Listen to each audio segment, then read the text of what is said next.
Have you ever imagined getting fired for doing your job too well? Sounds absurd, but that's exactly what happened to John. For 18 years, he was the mastermind behind the digital backbone of a tech giant.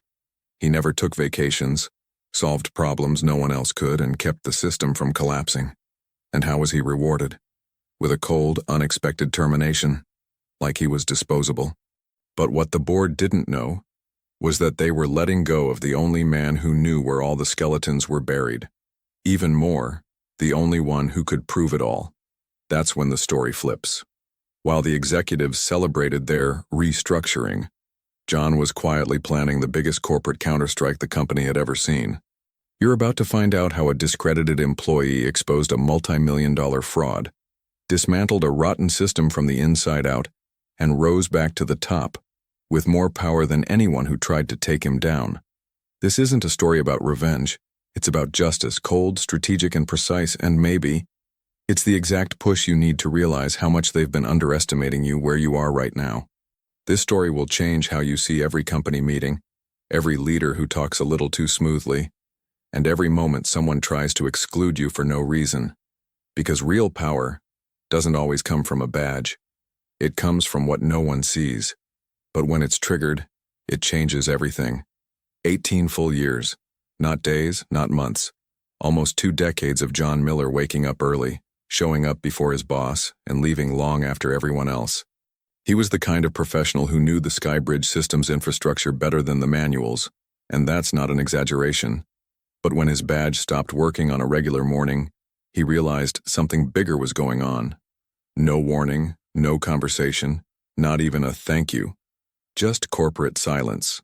John was always the kind of guy who preferred doing over showing off. While others chased recognition in meetings, he solved problems before anyone even noticed them. And yet they tossed him aside like just another number on a spreadsheet. That says a lot about how companies treat veterans.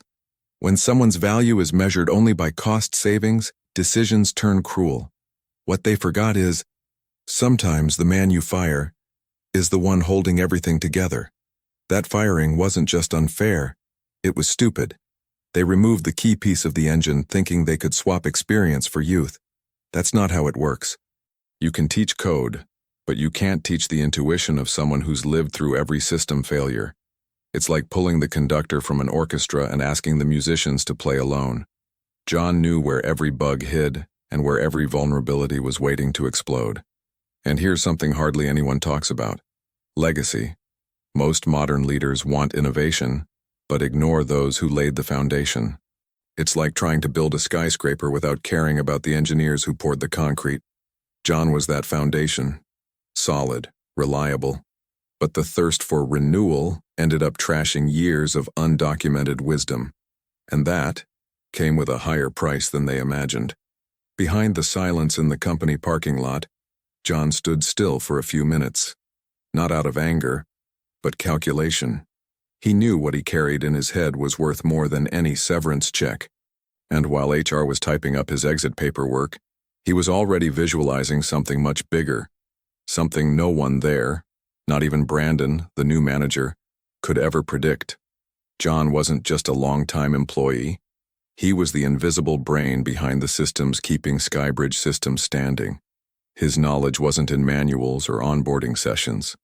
It lived in experience, in the logic behind every shortcut, in the memory of past failures, and the fixes no one dared to question. He was like a seasoned mechanic who hears the engine and knows what's wrong. And that's what modern companies underestimate: embodied wisdom. While the younger analysts leaned on YouTube tutorials, John carried codes in his head that only he could understand. Security protocols that looked simple on the surface but hid deep structures he had built under pressure. Talking to him was like flipping through a living book of real-world experience. And when you have that level of mastery, even in silence, you hold power. Not the kind that screams, but the kind that watches and waits for the right moment. There's an almost invisible kind of value in the people who built the backstage. John was that guy.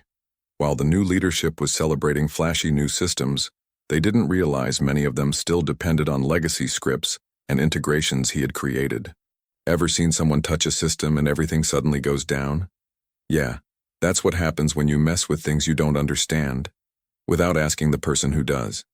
Hidden power doesn't show itself until someone pushes the wrong button. And that's exactly what Brandon did.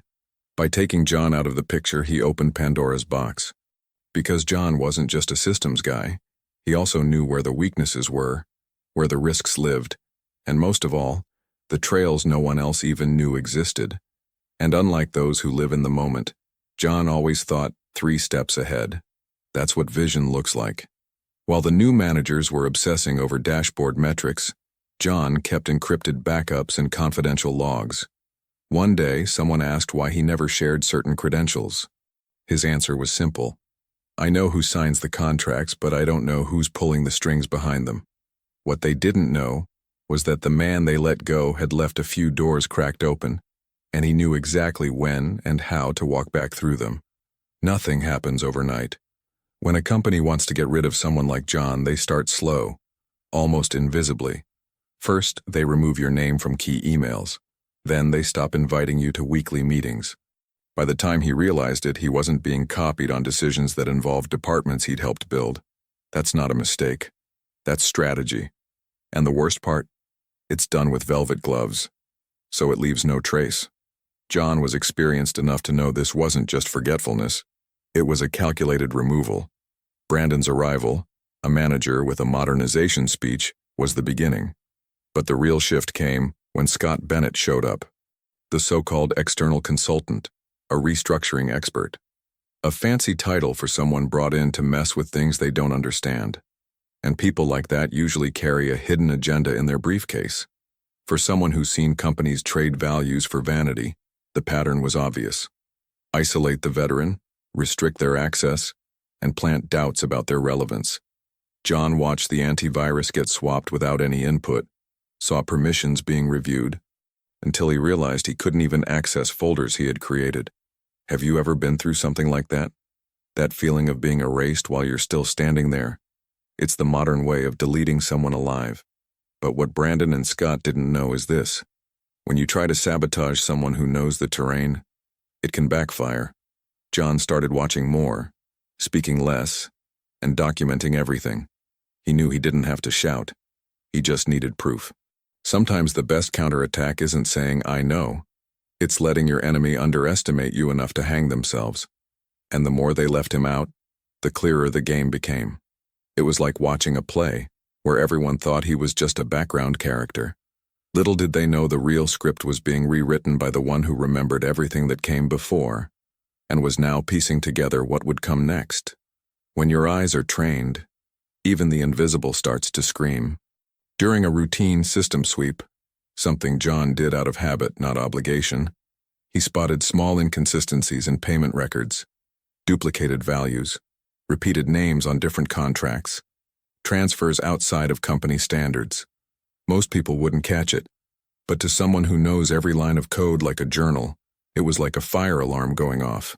He cross-referenced data, checked access logs, source IPs, digital signatures, and right there, tucked between routine transactions, was a company with a name too polished to go unnoticed, Vertex Solutions, Inc.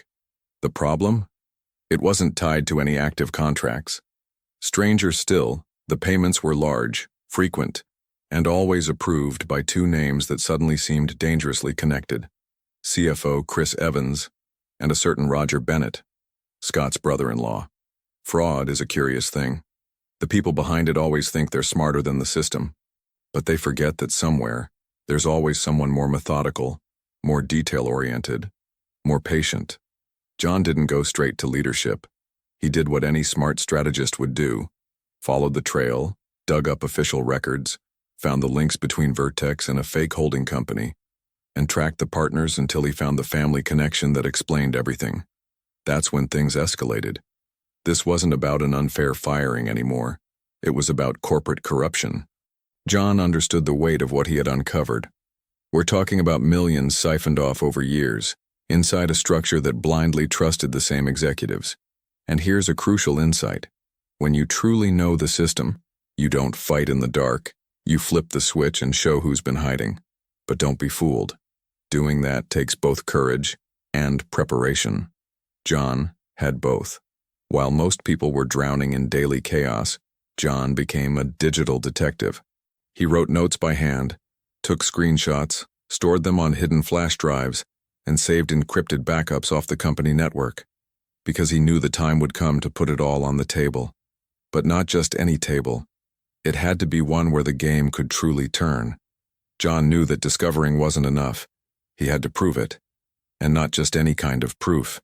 He needed evidence that could survive legal challenges, third-party audits, and, most importantly, internal sabotage.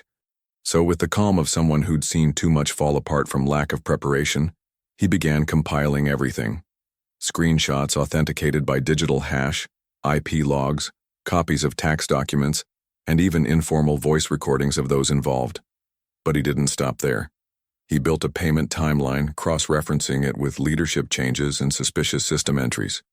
That entire strategic dossier was stored in 3 separate places: an external hard drive, a private server overseas, and a physical file locked in a rented safe under a friend's name. People who play the dirty corporate game never expect someone else is playing real chess. John also researched laws, internal policies, and contract clauses that could be triggered. Sure, he wasn't a lawyer, but he knew enough to identify fraud, misconduct, and collusion. And here's where many people fail.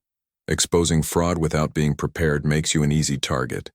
But when you document everything with method, backing, and intelligence, you don't show up as a complainer. You show up as the only credible witness in the middle of chaos. The next move was to build a plan of impact. He knew the content had to reach the right place, at the right time, and, most importantly, to the right people. He chose the board of directors, and among them, he identified William Harris, a senior respected member who had always treated him with integrity. He was the perfect entry point to let the truth spill without getting swallowed by the corrupt gears of upper management. What he had in hand wasn't just a dossier. It was a corporate checkmate ready to be played. But John knew that in this kind of game, it's not enough to make the right move. You have to know who's watching and where each spectator stands. With that awareness, he made the next move, the one that would leave everyone breathless, and including Brandon. John was never impulsive. He knew the impact of a bomb depends more on when it goes off than how much powder it holds. So, he didn't make noise. He created an internal email using a masked sender and sent a preview of the information directly to Brandon, the very manager who orchestrated his exclusion. The goal? Measure the reaction. And it came exactly as expected. A legal threat, aggressive and immediate. A textbook bluff from someone terrified of being exposed. Brandon's response didn't scare him. It confirmed he was right. Only someone with something to hide reacts with desperation. The email, of course, was traced. But John had already covered himself. He used a VPN, end-to-end encryption, and temporary servers. Every step was planned. This wasn't revenge. It was strategy. A master move from someone who knew justice only works when you show up with the right cards. With that threat in hand, John now had another piece of evidence. Along with the fraud documents, he also had proof of an attempted cover-up, the kind of evidence that turns a technical complaint into an ethical crisis. And with that new leverage, he approached William Harris. They met discreetly at a cafe far from the city center.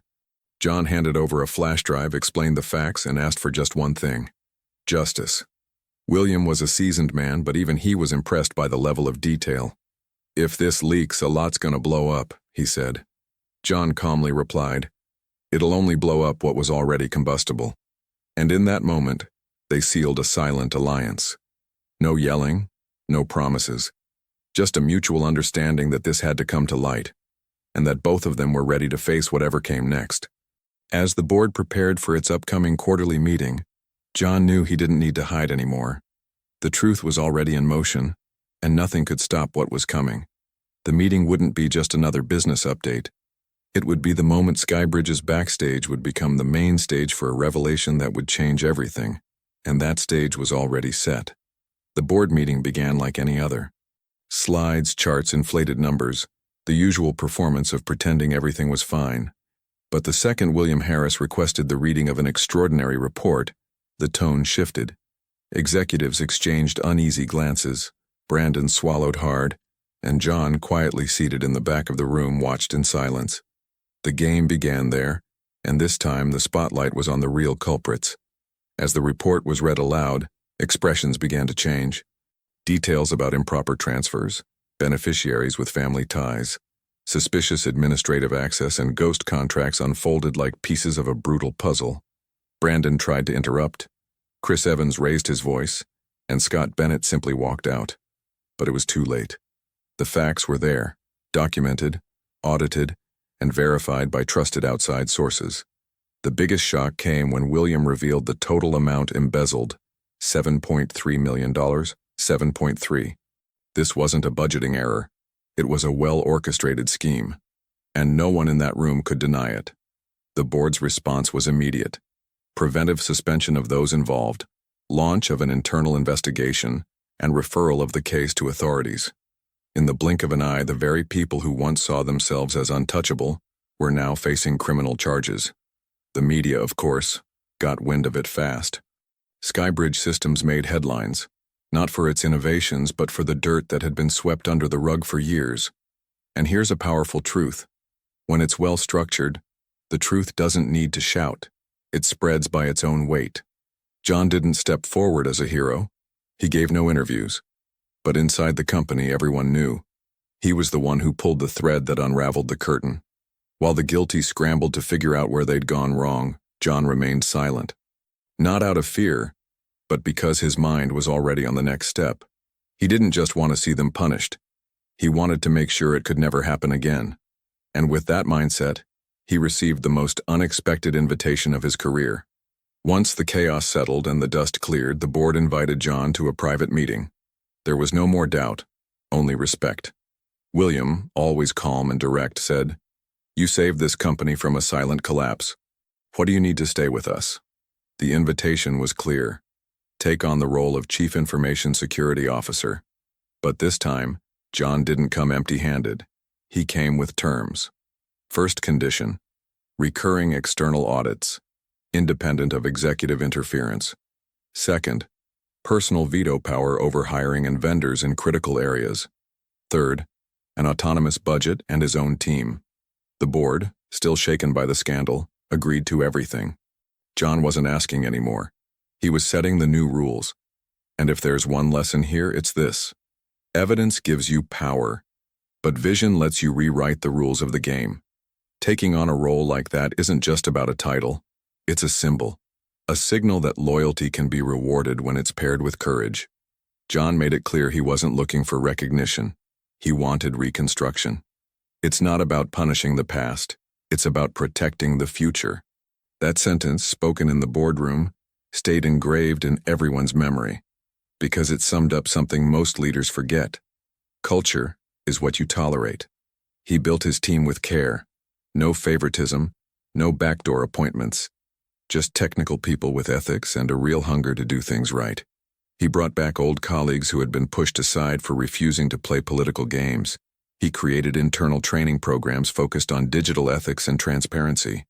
He implemented data tracking systems that would prevent any future Vertex-type incidents. Skybridge was changing, from the inside out. But John knew the biggest challenge still lay ahead, regaining internal trust. Because changing systems is easy, changing people, that's the hard part. And that's where he focused now. In small meetings, hallway conversations, taking time to listen. Because anyone who wants to reform a culture needs more patience than power. And John had both, along with a mission far greater than just revenge. Returning to Skybridge Systems wasn't an easy decision. There were scars, some invisible, others still raw. But John could see beyond the pain.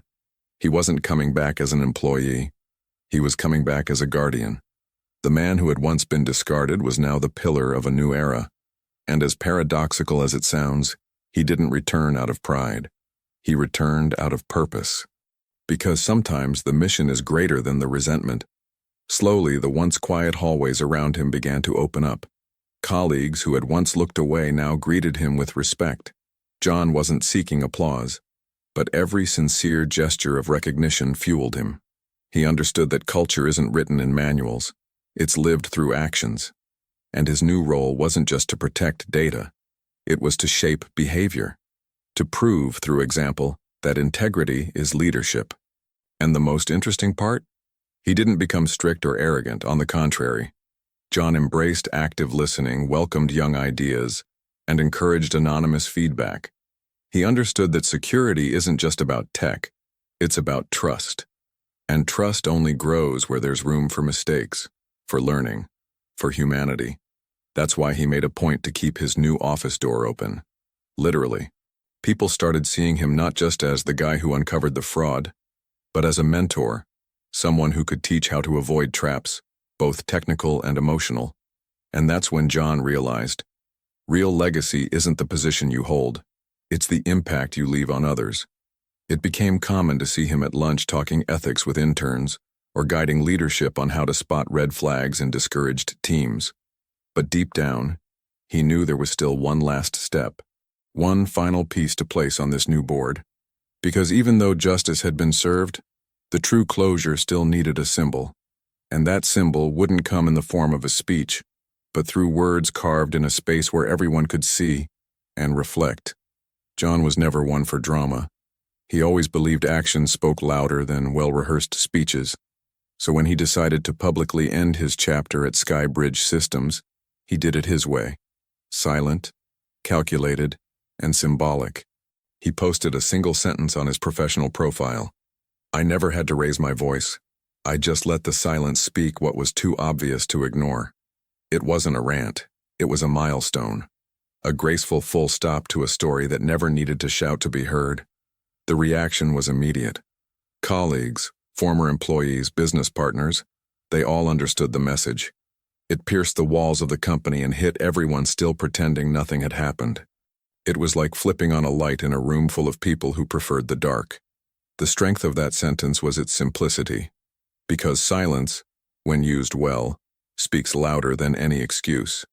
John never craved the spotlight. His biggest strength was taking action while others just talked. And that post wasn't just a personal reflection.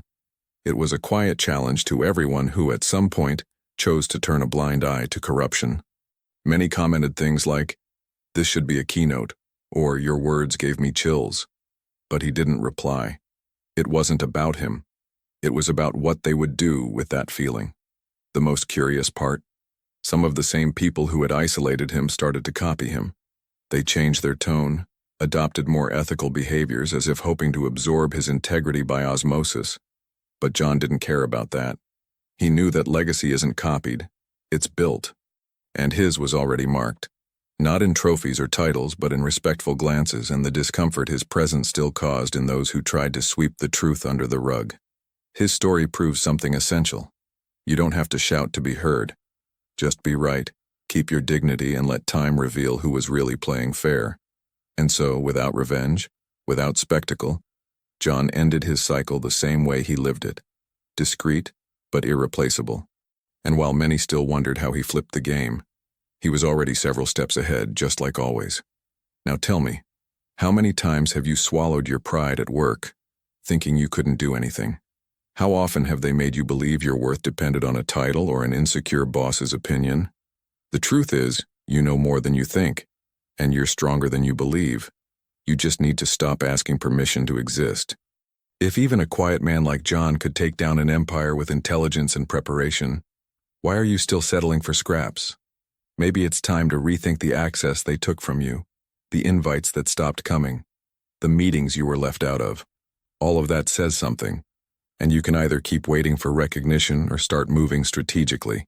The real question is, what are you going to do with what you just learned here? If this story hit you hard, don't let it end with the play button. Share it with someone who needs to wake up. Drop a comment about what you would have done in John's place. And more importantly, what silent fraud are they trying to make you swallow today? Subscribe to the channel and turn on notifications, because here, we're telling real stories that expose lies, reveal what's hidden, and prove that the ones who truly win aren't always the ones who shout the loudest. Sometimes the ones who change everything are the ones who know exactly when to move.